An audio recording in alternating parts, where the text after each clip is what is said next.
Hello everyone, আসসালামু আলাইকুম। পৃথিবীতে আসলে কোনো মানুষেরই দোষ নাই। দোষটা হচ্ছে ক্ষমতার, টাকার।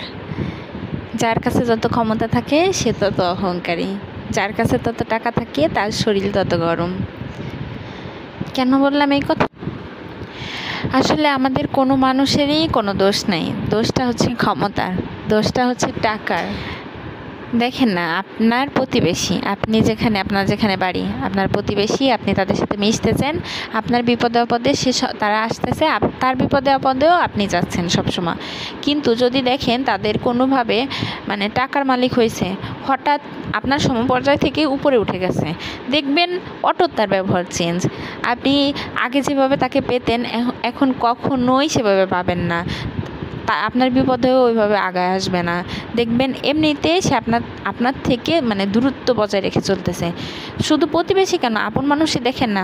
ধরেন আপনার মামা আপনার মাথায় ঘাড়ে তুলে বড় করছে। যদি তার অনেক টাকা হয়, আপনি আপনার মামার সাথে কথা বলতে দুইবার ভাববেন। যদি মামা কষ্ট পায়, নিজের আপন মামাদের সাথে কিন্তু মামা খালাদের সাথে মানুষের আত্মার সম্পর্ক থাকে।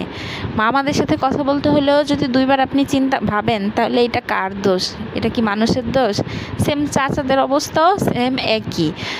তো কোনো মানুষের কোনো দোষ নাই। দোষটা হচ্ছে টাকার আর ক্ষমতার। আমার এক পরিচিত বড় ভাইয়ের গল্প করি। এক বড় ভাই ব্যাংকে চাকরি করে। যেহেতু ব্যাংকে চাকরি করে, স্বভাবতই তার কাছে অনেক টাকার লেনদেন হয়। তো উনি একদিন একজন 10 লাখ টাকা জমা রাখছে।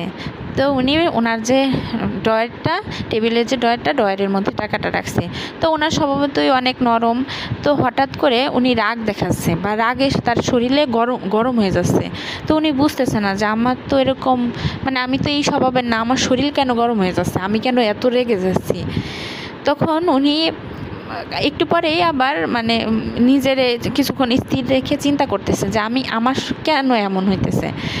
পরে 10 লাখ টাকা কিছুক্ষণ পরে সে ড্রয়ার থেকে নিয়ে আরেক জায়গায় জমা রাখছে। তারপর দেখলো তার শরীর অটো আস্তে আস্তে ঠান্ডা হয়ে যাচ্ছে।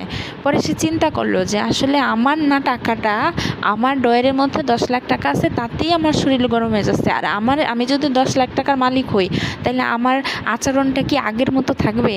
কখনোই না।